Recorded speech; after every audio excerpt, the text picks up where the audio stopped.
À Paris, le parquet avait requis la peine maximale, 10 ans de prison, mais les juges en ont décidé autrement. Hier soir, les papis braqueurs qui avaient ligoté Kim Kardashian ont été condamnés mais laissés libres en raison de peines assorties de sursis.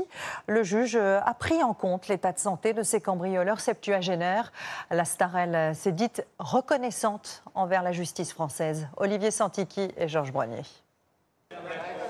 Jusqu'à 10 ans de réclusion demandés par l'avocat général, mais aucun des papis braqueurs ne retournera en prison. Pas même à Omar Haït Kedash, reconnu comme le cerveau du vol de la star Kim Kardashian en 2016 et condamné à 8 années d'incarcération.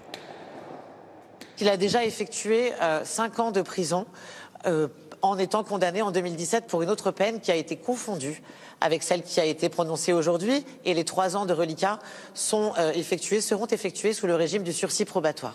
Sursis pour 8 accusés, acquittement pour 2 autres. D'une certaine façon, la justice estime qu'ils ont eu le temps de payer en détention provisoire à cause de sa propre lenteur. 9 années écoulées depuis les faits.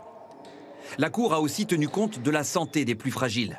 Des septuagénaires atteints parfois par la maladie de Parkinson, le cancer ou le diabète. Le président du tribunal a lui-même reconnu qu'il était interdit éthiquement d'incarcérer quiconque, fermez les guillemets.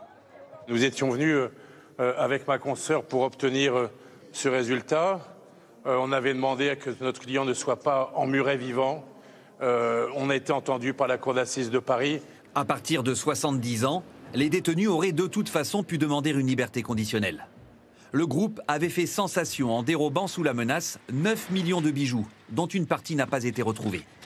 Arrêtés quelques semaines après, emprisonnés, relâchés, ils n'ont depuis plus fait parler d'eux.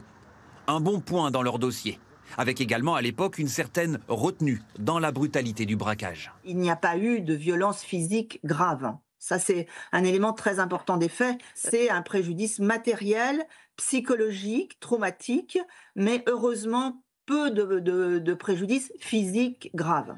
La principale victime, Kim Kardashian, s'est déclarée satisfaite du verdict.